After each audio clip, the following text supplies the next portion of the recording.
A very good morning to each and one of you. Believers in Christ. ക്രിസ്തുവേശുവിലായിരിക്കുന്ന എല്ലാവർക്കും എൻ്റെ സ്നേഹവന്ദനം അറിയിക്കുകയാണ്. So, first of all, I thank God for His love and His faithfulness to me and also to my team. First of all, I thank God for His love. ആദ്യമായിട്ട് കർത്താവിൻ്റെ സ്നേഹവും ആ നന്ദിയെല്ലാം ഓർത്ത് ഞാൻ എൻ്റെ ദൈവത്തിന് സ്തോത്രം ചെയ്യുകയാണ്. And His faithfulness to me and also to my team. എൻ്റെ വ്യക്തിപരമായ ആത്മീയ ജീവിതവും എൻ്റെ ടീമിനെയും ഓർത്ത് ഞാൻ ദൈവത്തെ സ്തുതിക്കുന്നു. That He didn't leave us or forsake us, especially in our journey here in Kerala. ഇത് അവരുടെ ആദ്യത്തെ വരവാണ്, കേരളത്തിലേക്കുള്ള ആദ്യത്തെ വരവാണ്. So I thank God also for all of you who are present here. ഇതിവിടെ സന്നിഹിതരായിരിക്കുന്ന എല്ലാവർക്കും എൻ്റെ നന്ദി അറിയിക്കുന്നു. Despite the heavy rain, but still you are attending here that show that how you are zealous for His name. ഇത്ര ശക്തമായിട്ടുള്ള ഒരു മഴ വെളിയിലുണ്ടെങ്കിൽ പോലും നിങ്ങളുടെ വീടുകളിൽ നിന്ന് നിങ്ങൾ യാത്ര ചെയ്ത് ഇവിടെ എത്താൻ കാണിച്ച ആ വലിയ മനസ്സിനെ ഓർത്ത് ദൈവത്തെ സ്തുതിക്കുകയാണ്. As we all know that we are gathering here just for one purpose only, that is to worship and to glorify Allah our God. നമുക്കറിയാവുന്നതുപോലെ നമ്മൾ എന്തുകൊണ്ടാണ് ഇവിടെ ഒരുമിച്ച് കൂടി വന്നിരിക്കുന്നത്? നമുക്കറിയാം, ദൈവത്തെ ചേർന്ന് മഹത്വപ്പെടുത്തുവാൻ വേണ്ടിയാണ്. So may the Lord God continue to bless you all in a good health and especially everything that you will do by glorifying His name, and especially that you will continue to serve Him in every circumstances in your life. ഈ സർവശക്തനായ ദൈവം നമ്മുടെ എല്ലാ മേഖലയിലും ധാരാളമായിട്ട് വഴി നടത്തുകയും അനുഗ്രഹിക്കുകയും ചെയ്യുവാനാകട്ടെ എന്ന് ഓർപ്പിക്കുന്നു. എന്ത് ചെയ്താലും തിരുനാമഹത്വത്തിനായി ചെയ്യുവാൻ ഇടയാകട്ടെ എന്ന് ഓർപ്പിക്കുകയും ചെയ്യുകയാണ്. So, before I share my message this morning, ഈ സന്ദേശം പറയുന്നതിന് മുൻപ് I want to tell you one short story. എനിക്ക് ഒരു ചെറിയ കഥ എൻ്റെ മനസ്സിൽ കൂടി കടന്നു പോവുകയാണ്. And this story is that once at a time in one of the school in a town, ഒരിക്കല് ഒരു ടൗണിലുള്ള ഒരു സ്കൂളിൽ the class teacher had asked to each and one of the students by asking them, what do you want to be in the future? The teacher asked. ആ സ്കൂളില് ആ teacher ഒരു ചോദ്യം അവിടെ വന്നിരുന്ന കുട്ടികളോട് ഇപ്രകാരം ചോദിച്ചു, നിങ്ങളുടെ ഭാവിയിൽ നിങ്ങൾ ആരാകാനാണ് നിങ്ങൾക്ക് ആഗ്രഹം? And all have answered that question by saying that some want to be a doctor, a nurse, a footballer, an army, and so on and so forth. ഈ ചോദ്യത്തിന് എല്ലാവരും തന്നെ മറുപടി ഓരോരുത്തരായിട്ട് പറഞ്ഞു. ചിലര് പറഞ്ഞു എനിക്ക് ഡോക്ടർ ആകണം, ചിലര് പറഞ്ഞു നേഴ്സ് ആകണം, ചിലര് പറഞ്ഞു ഒരു ഫുട്ബോളർ ആകണം, ചിലര് പറഞ്ഞു ആർമിയിൽ ജോലിക്കാരനാകണം. അങ്ങനെ പല പല ഉത്തരങ്ങൾ ഈ ടീച്ചറിന്റെ മറുപടിയായി കുട്ടികൾ പറഞ്ഞു. And one student among them who had a unique thought about them, among them, he said that he wanted to be a pastor. എന്നാൽ ഇതിൽ നിന്ന് വ്യത്യസ്തമായിട്ടൊരു കുട്ടി അവൻ ഫ്യൂച്ചറിൽ ആരാകണം എന്ന് എഴുന്നേറ്റതുകൊണ്ട് അവൻ വ്യത്യസ്തനായിട്ടൊരു കാര്യം പറഞ്ഞു, എനിക്ക് ഭാവിയിൽ ഒരു പാസ്റ്റർ ആകണം എന്ന് അദ്ദേഹം പറയുക. This shocked the teacher because he's just a kid, and made the teacher also to ask the reason why he wanted to be a pastor. ഈ മറ്റുള്ള സ്റ്റുഡൻസ് പറയുന്നതിൽ നിന്ന് വളരെ വ്യത്യസ്തമായിട്ട് ഈ പാസ്റ്റർ ആകണം എന്ന് പറഞ്ഞപ്പോൾ ടീച്ചർ തന്നെ അതിശയിച്ചു പോയി. ഇതെന്താണ് ഇങ്ങനെ പറയാനുള്ള കാരണം? അവനോട് തന്നെ ചോദിച്ചു, എന്താണ് ഇങ്ങനെ ഒരു പാസ്റ്റർ ആകാനുള്ള തീരുമാനത്തിലേക്ക് നീ വന്നതിന്റെ കാരണം എന്താണ്?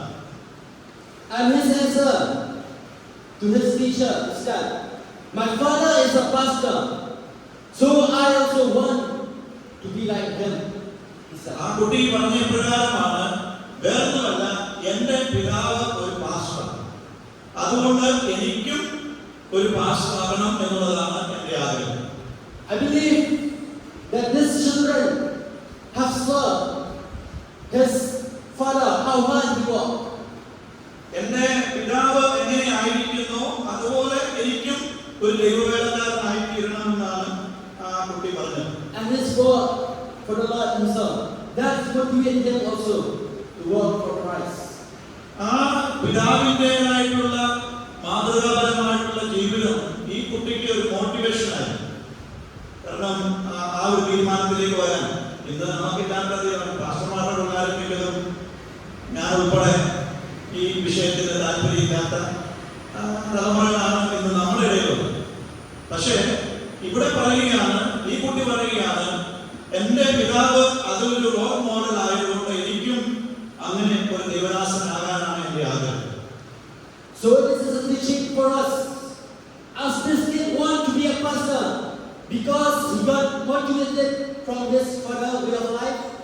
അതുകൊണ്ട് പറഞ്ഞ കാര്യം ഇതാണ്, ആ പിതാവിന്റെ ആ ഒരു ജീവിതം കണ്ടിട്ട് ഈ കുട്ടിക്ക് ആ രംഗത്തേക്ക് വരണമെന്നുള്ള ഒരു വലിയ ആഗ്രഹം ഉണ്ടാവുകയാണ്. So this is a question for you and me. Do we get motivated by the way of Christ of life?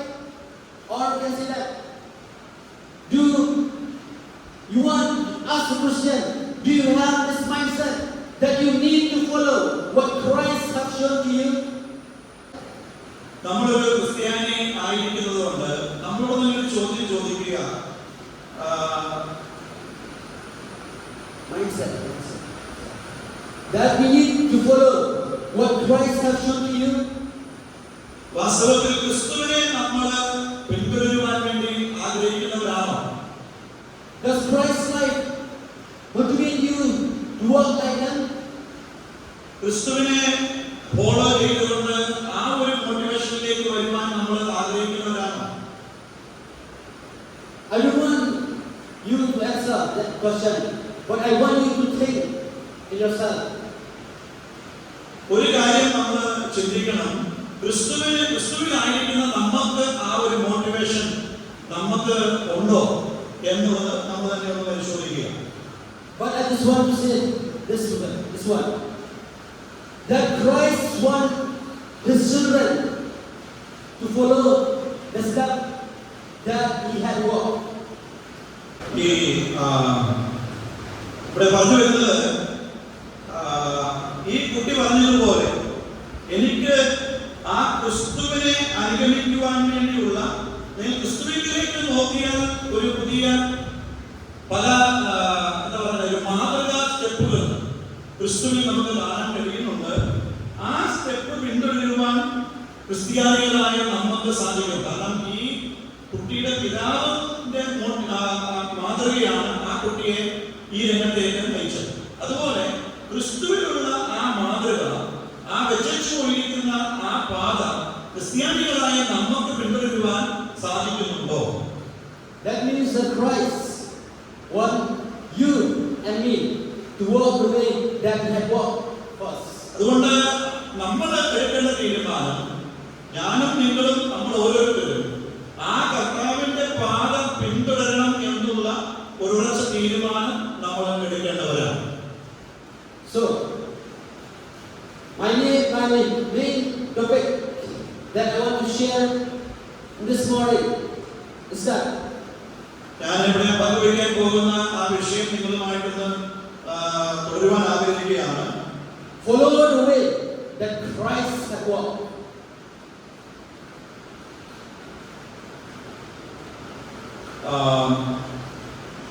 ക്രിസ്തുവിന്റെ പാതയെ നമ്മൾ പിന്തുടരുക, അതാണ് ഞാൻ പറയുവാൻ ആഗ്രഹിക്കുന്ന വിഷയം.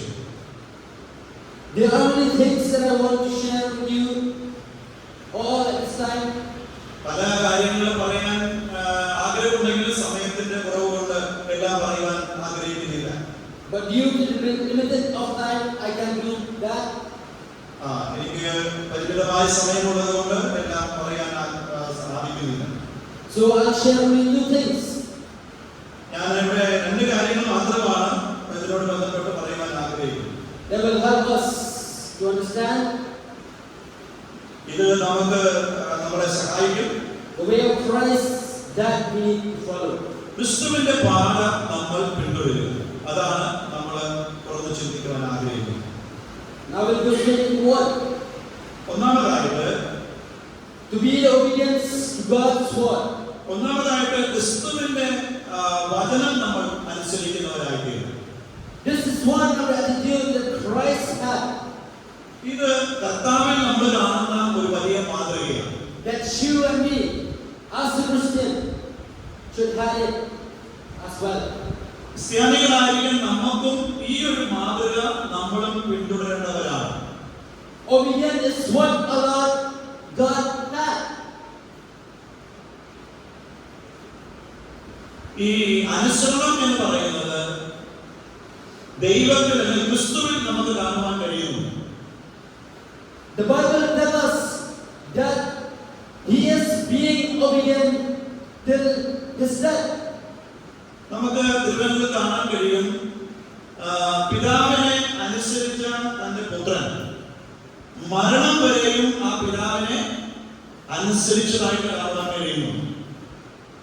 That you have found in the letter of Paul to the Philippians, chapter 2, verse 8. Philippi ലേഖനം 2:8 വാക്യം നമുക്ക് അറിയാവുന്നതാണ്. ആർക്കെങ്കിലും ഒരാൾക്കൊന്ന് വായിക്കാം. 2:8.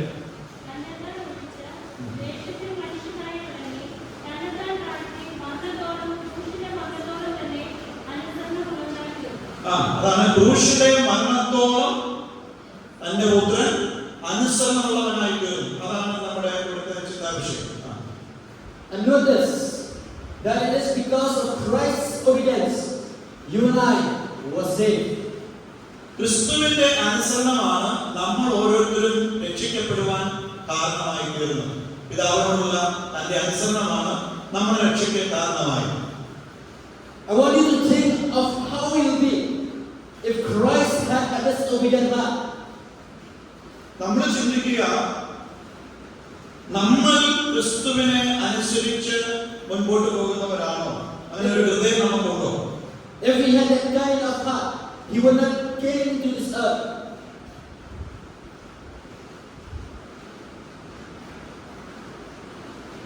അങ്ങനെ ഒരു മനസ്സ് ക്രിസ്തുവിന് ഉണ്ടായിരുന്നില്ല എങ്കിൽ to save you and me, നമുക്ക് ആ രക്ഷയിലേക്ക് വരാൻ സാധ്യമല്ലായിരുന്നു.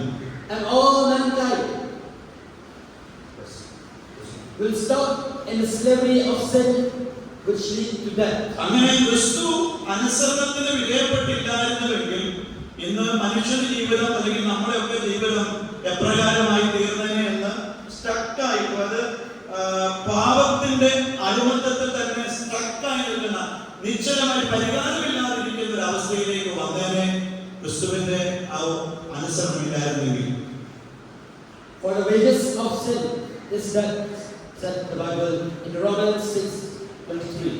റോമാലേഖനം 6:23 പറയുന്നുണ്ട്, പാപത്തിന്റെ ശമ്പളം മരണമാകുന്നു പറയുന്നു. But thank be to Jesus Christ, the Son of the living God, ജീവനുള്ള ദൈവത്തിന്റെ പുത്രനായ ക്രിസ്തു, that He bare all the suffering just to make us secure from the wrath of God. സകലവിധ കഷ്ടതകളുടെ നടുവിലും നമ്മളെ സംരക്ഷിക്കുവാണെങ്കിൽ നമ്മളെ രക്ഷയിലേക്ക് കൊണ്ടുവരുവാൻ, ദൈവ കോപത്തിൽ നിന്ന് നമ്മളെ വീണ്ടെടുക്കുവാൻ നമ്മുടെ കർത്താവ് അത്രമാത്രം വിധേയപ്പെട്ട് അനുസരണമുള്ളവനായി തീർന്നു. So, as Jesus had obeyed His Father's will and His word, യേശു കർത്താവ് തന്റെ പിതാവിനെ ഇപ്രകാരം വിധേയപ്പെട്ടുകൊണ്ട് തന്റെ അല്ലെങ്കിൽ പിതാവിന്റെ വാക്കുകളെ അനുസരിച്ച് we also must have this heart of obedience. ഇപ്രകാരം പിതാവിനെ അനുസരിച്ച് ക്രിസ്തുവിന്റെ മനോഭാവം അല്ലെങ്കിൽ അനുസരണം ദൈവമക്കളായ നമുക്കും ഉണ്ടായിരിക്കേണ്ടതാണ്. By obeying His will or God's will, or by obeying this word, which means the Bible which you and me had. ഈ അനുസരണം എന്ന് പറയുന്നത് ദൈവത്തിന്റെ വചനത്തെ നമ്മൾ അനുസരിക്കുക എന്നുള്ളതാണ്. അതുപോലെ തന്നെ ദൈവവചനം അനുസരിക്കുമ്പോഴാണ് ദൈവത്തെ നമുക്ക് പ്രസാദിപ്പിക്കുവാനിടയായി തീരുന്നത്.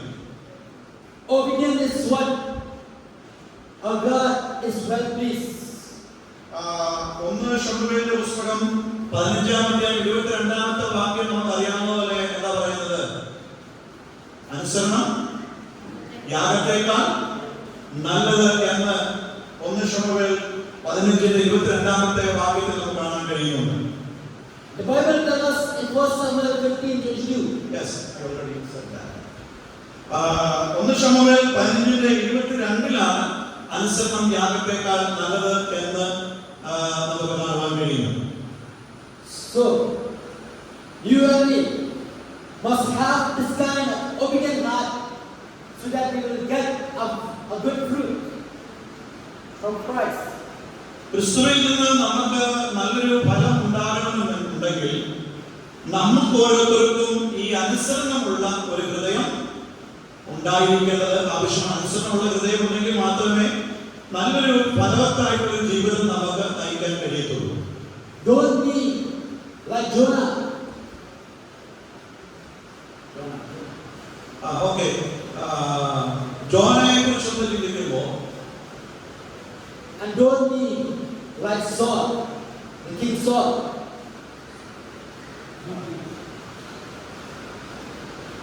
ഒരിക്കലും ശൗലിനെ പോലെ ആകാൻ പാടില്ല. They are disobeying God. They disobey God. അദ്ദേഹം ദൈവത്തെ അനുസരിച്ചില്ല. And through their disobedience, they face the consequences. അനുസരണക്കേട് കൊണ്ട് അദ്ദേഹത്തിന്റെ ജീവിതത്തിൽ ധാരാളം പരിണിത ഫലം അനുഭവിക്കേണ്ടി വന്നു. So, this is point one, that God, Jesus himself, he wants me and you also to have this kind of heart of obedience.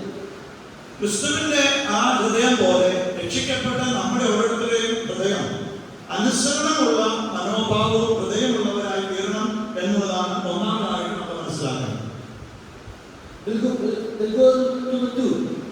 രണ്ടാമത്തെ ഭാഗത്തിലേക്ക് പോവുകയാണ്. To be a man and woman of prayer. പുരുഷനായാലും സ്ത്രീയായാലും സഹോദരിയായാലും സഹോദരനായാലും രണ്ടാമതായിട്ട് നമ്മൾ മനസ്സിലാക്കേണ്ടത് പ്രാർത്ഥനാ ജീവിതം ഉള്ളവരായിരിക്കും. This is one of the most important thing that a Christian must be followed. ഈ കാര്യം വളരെയധികം നമ്മൾ പ്രധാനപ്പെട്ട ചിന്തിക്കുന്ന ഒരു കാര്യമാണ്. ഒരു ക്രിസ്ത്യാനി തീർച്ചയായിട്ടും ഈ പ്രാർത്ഥനാ ജീവിതം പിന്തുടരേണ്ടതാണ്. We need to be a man and woman of prayer because Jesus himself, he is the man of prayer. നമ്മൾ ക്രിസ്തുവിൽ സഹോദരി സഹോദരന്മാരായിരിക്കുന്ന നമ്മൾ ഈ പ്രാർത്ഥനയെ നമ്മുടെ ജീവിതത്തിൽ പ്രാധാന്യം കൊടുക്കണം എന്ന് പറയാനുള്ള കാരണം നമ്മുടെ കർത്താവ് തന്നെ പ്രാർത്ഥനാ മനുഷ്യനായി. അതുകൊണ്ടാണ് നമുക്ക് നമ്മുടെ ജീവിതത്തിൽ പ്രാർത്ഥനയ്ക്ക് വളരെ പ്രാധാന്യം കൊടുക്കണമെന്ന് പറയാനുള്ള കാരണം.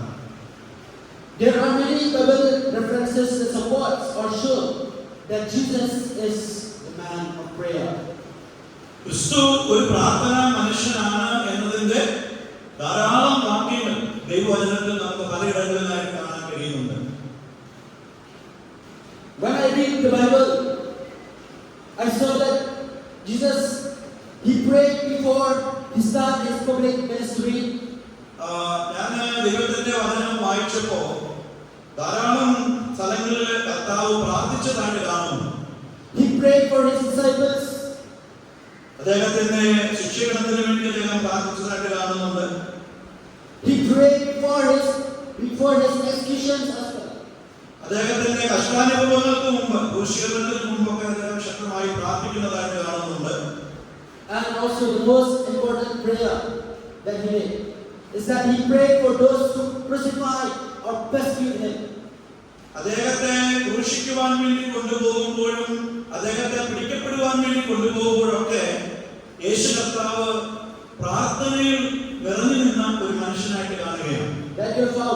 in Luke 23:34. ലൂക്കോസിന്റെ സുവിശേഷം 23-ാം അധ്യായം അതിന്റെ 34-ാമത്തെ വാക്യം ഒരാളെന്ന് വായിക്കും. 23:34. That says,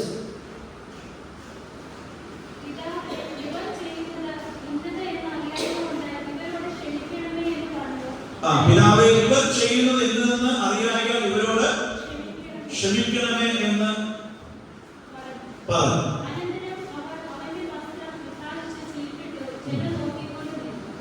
ഇവിടെ ആ ക്രൂശീകരണത്തിന് വേദനയുടെ സാഹചര്യങ്ങളിൽ പോലും കർത്താവ് ശക്തമായി പ്രാർത്ഥിക്കുന്ന ഒരു സ്വഭാവം ക്രിസ്തുവിൽ കാണാൻ കഴിയും. not that Jesus is a prayer of man. His disciples or the church also is a prayer church. It's a prayer church.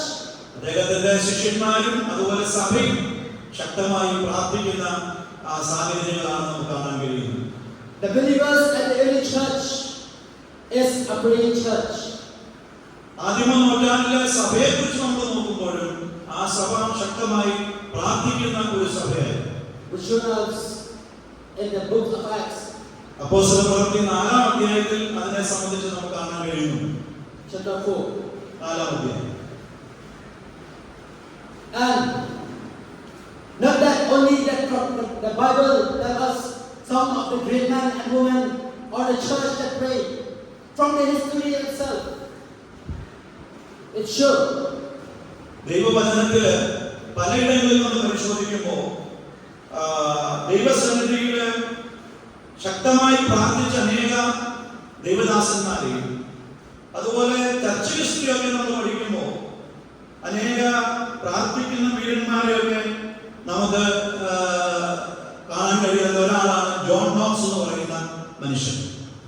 And one of the great men in the church history who prayed is John Knox. വേദശാസ്ത്രജ്ഞന്മാരിൽ ഏറ്റവും പ്രമുഖനായ ഒരു വ്യക്തിയായിരുന്നു, പ്രാർത്ഥനാ വീരനായിരുന്നു ഈ John Knox എന്ന് പറയുന്ന മനുഷ്യൻ. Who is this John Knox? ആരാണ് ഈ John Knox? He was a Scottish theologian and leader of the Scottish Reformation. ഇദ്ദേഹം ഒരു സ്കോട്ടിഷ് വേദശാസ്ത്രജ്ഞനും അതുപോലെ തന്നെ സ്കോട്ടിഷ് നവീകരണ പ്രസ്ഥാനത്തിന്റെ ഒരു ലീഡറായിരുന്നു ജോൺ നോക്സ്.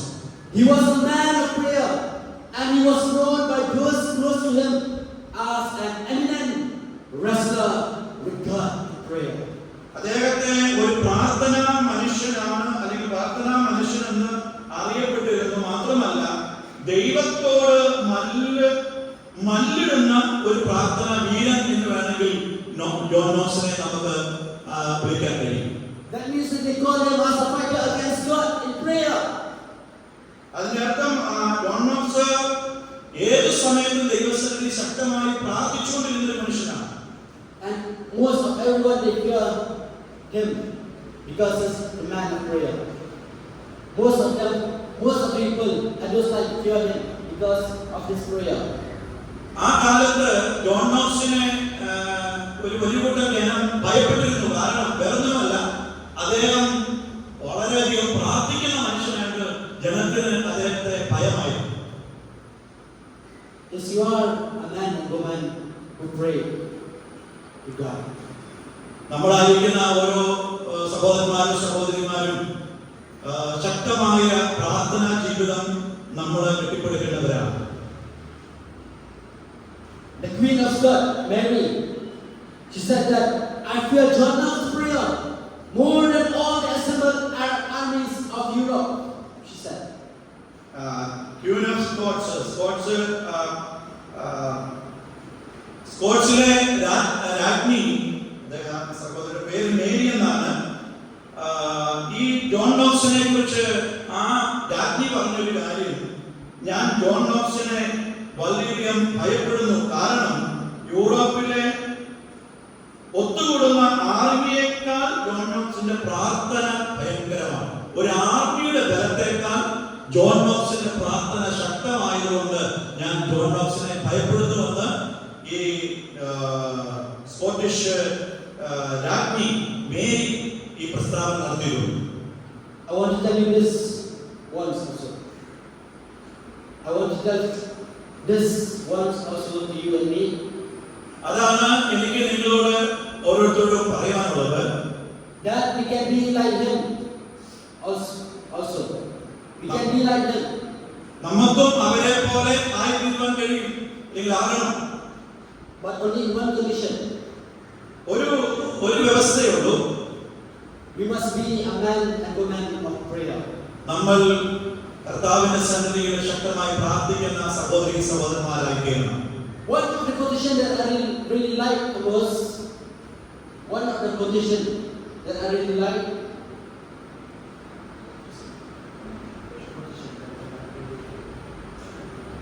ആ കൊട്ടേഷൻ എന്റെ ജീവിതത്തിൽ ഞാൻ അനുഭവിക്കുന്ന ഒരു വ്യക്തിയാണ്. From one of the author, the book which names the power of prayer and the prayer of power.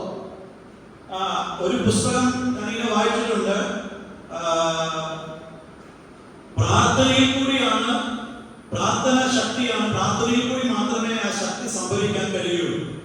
This author wrote, ഈ വിഷയം ഈ പുസ്തകത്തിൽ തന്നെ, അതായത് ദൈവവചനത്തിൽ നമുക്ക് വായിക്കുവാൻ അല്ലെങ്കിൽ എഴുതി വെച്ചിട്ടുണ്ട്. That Satan don't fear how much you know the word of God. നിങ്ങൾക്ക് ദൈവത്തിന്റെ വചനം എത്രമാത്രം അറിയുന്നു എന്നുള്ളതിൽ അതിലല്ല സാത്താൻ ഭയപ്പെടുന്നത്. But he fear when he saw the man and woman bow down in prayer. ദൈവസന്നിധിയിൽ ശക്തമായി പ്രാർത്ഥിക്കുന്ന ഒരാളെയാണ് പിശാച് ഭയപ്പെടുന്നത്. അല്ലാതെ വചനത്തിൽ എത്രമാത്രം അറിവ് ഉണ്ട് എന്നോർത്ത് പിശാച് ഭയപ്പെടുന്നില്ല. ഇന്ന് നമുക്കറിയാമല്ലോ, ഒത്തിരിപ്പേർക്ക് ബൈബിൾ കൂടുതൽ അറിയാം, പക്ഷേ ബൈബിൾ കൂടുതൽ അറിയാവുന്നവരെ ഭയപ്പെടുന്നില്ല പിശാച് ഭയപ്പെടുന്നത് പ്രാർത്ഥിക്കുന്നവരെയാണ്. Satan will fear us when we first bow down in our prayer. നമ്മൾ ദൈവസന്നിധിയിൽ മുട്ടുമടക്കി പ്രാർത്ഥിക്കുമ്പോൾ പിശാച് ഭയപ്പെടുന്നു പ്രാർത്ഥിക്കുന്നവരെ. Just John Knox bring reformation to this country. John Knox തന്റെ രാജ്യത്ത് ഈ നവീകരണ പ്രസ്ഥാനം നടത്തിയപ്പോൾ we also can bring reformations in the church by being the prayer of God. നമ്മളും നമ്മുടെ സഭയിലെ ഈ പ്രാർത്ഥനയിൽ ഒരു വലിയ നവീകരണം നമ്മുടെ ഇടയിൽ, നമ്മുടെ സഭകളിലും ഉണ്ടാകേണ്ടത് ആവശ്യമാണ്. ജോൺ നോക്സിനെ പോലെ The whole state needs your prayer. The whole state of Kerala needs your prayer to be saved. നമ്മുടെ എല്ലാവരുടെയും പ്രാർത്ഥന ഈ കേരളത്തിന് ആവശ്യമാണ്. എന്താണ് അതിന്റെ പ്രാർത്ഥന ആവശ്യം? എല്ലാവരും എല്ലായിടങ്ങളിലും രക്ഷിക്കപ്പെടണം. The whole of this country of India needs your prayer. ഈ ഇന്ത്യ രാജ്യത്തിന് നമ്മുടെ ഓരോരുത്തരുടെയും പ്രാർത്ഥന വളരെ ആവശ്യമാണ്. So, in order for them to be saved, it depends on you and me. Do we pray for them? മറ്റുള്ളവരുടെ രക്ഷയ്ക്ക് നമ്മൾ ഒരു കാരണക്കാരാണ്. കാരണം അവർ രക്ഷയുടെ അനുഭവത്തിലേക്ക് വരണമെങ്കിൽ നമ്മുടെ ഓരോരുത്തരുടെയും പ്രാർത്ഥന അത്രമാത്രം അത്യന്താപേക്ഷിതമാണ്. This is the most important thing that Christian should have. ഒരു ക്രിസ്ത്യാനിക്ക് ഈ കാര്യം വളരെ അത്യാവശ്യമായി വേണ്ട ഒരു കാര്യമാണ്. And this one, if a Christian fails to follow, ഈ പ്രാർത്ഥനാ ജീവിതം ഒരാൾക്ക് പരാജയമാണ് സംഭവിക്കുന്നതെങ്കിൽ their spiritual life will be weak. ആത്മീയ ജീവിതം വളരെയധികം ക്ഷീണാവസ്ഥയിലായിരിക്കും. പ്രാർത്ഥനാ ജീവിതം കുറഞ്ഞു പോകുന്നു. That means that if you are weak in prayer, your spiritual life or my spiritual life will be weak. പ്രാർത്ഥനാ ജീവിതം എവിടെ കുറയുന്നു അവിടെ നമ്മുടെ ആത്മീയ ജീവിതത്തിന് പോരായ്മകളും ബലഹീനതകളും ഉണ്ടാവും എന്നുള്ളത് നമ്മൾ മനസ്സിലാക്കുക. A Christian without prayer life is like a soldier. ഒരു ക്രിസ്ത്യാനിയുടെ അല്ലെങ്കിൽ ഒരു ക്രിസ്ത്യാനി പ്രാർത്ഥനയില്ലാത്ത ഒരു ഒരു ഒരു എന്താ പറയുന്നത് ഒരു വ്യക്തിയാണെങ്കിൽ, who had all the armor that protect him, ഒരു ക്രിസ്ത്യാനി പ്രാർത്ഥനയില്ലാത്തൊരു പോരാളിയാണെങ്കിൽ അവന് എന്തൊക്കെ ആയുധങ്ങളാണ് ഉണ്ടെങ്കിലും but neglecting the most important weapon to attack the enemies. നമ്മളെ പെട്ടെന്ന് ശത്രുക്കൾക്ക് വന്ന് അറ്റാക്ക് ചെയ്യാനും നമ്മളെ പരാജയപ്പെടുത്തുവാനും സാധിക്കും. So without the attacking weapon, an army can stay long. ആർമിക്ക് ആയുധങ്ങളില്ലാതെ ഒരാളെ നേരിടാൻ സാധ്യമല്ല. It is so. To be Christian, without prayer, you will definitely be weak. അതുപോലെ തന്നെ ഒരു ക്രിസ്ത്യാനിക്ക് പ്രാർത്ഥനയില്ലെങ്കിൽ അവന്റെ ജീവിതം എന്ന് പറയുന്നത് വളരെ ബലഹീനമായിരിക്കും. So before I conclude my message in this morning, ഞാൻ ഈ ദൂതം ഇവിടെ അവസാനിപ്പിക്കുന്നതിന് മുമ്പ് I want to say this one thing, എനിക്ക് ഒരു കാര്യം നിങ്ങളോട് ഓർമ്മിപ്പിക്കാനുണ്ട്. that it is foolish for a soldier to went to the war. It is foolish for a soldier to went to war or to battle. It is foolish for a soldier to went to war to fight. നമ്മൾ ഒരു യുദ്ധത്തിന് യുദ്ധം ചെയ്യാൻ വേണ്ടി പോവുകയാണെങ്കിൽ without the weapon to fight, like the guns. Yes. ആയുധമില്ലാതെ നമുക്ക് യുദ്ധം ചെയ്യാൻ സാധ്യമല്ല. It is also foolish for us Christians നമ്മളായിരിക്കുന്ന ഓരോ ക്രിസ്ത്യാനികൾക്കും if we are not like to pray. നമുക്ക് അപ്രകാരം ഒരു ആയുധമില്ലാതെ മുമ്പോട്ട് പോകാൻ പരാജയം ഉണ്ടാകുന്നത് തന്നെ ഒരു ക്രിസ്ത്യാനിക്ക് പ്രാർത്ഥനയില്ലാതെ മുമ്പോട്ട് പോയാൽ അവന്റെ ജീവിതം പരാജയത്തിലേക്ക് പോകാൻ സാധ്യതയുണ്ട്. So remember, there are many things the way of Christ. നമ്മൾ ഓർക്കുക, ധാരാളം കാര്യങ്ങൾ ക്രിസ്തുവിന്റെ വഴികളിൽ നമുക്ക് പഠിക്കാനുണ്ട്. That we need to follow. അത് നമ്മൾ ക്രിസ്തുവിനെ പിന്തുടരുക. But these two things are the way.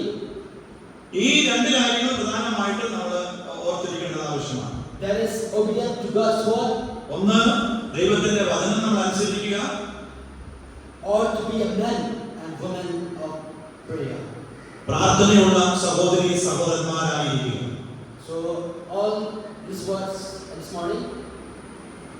ഇതാണ് എനിക്ക് നിങ്ങളോട് ഈ രാവിലെ സമയം ഓർപ്പിക്കുന്നത്.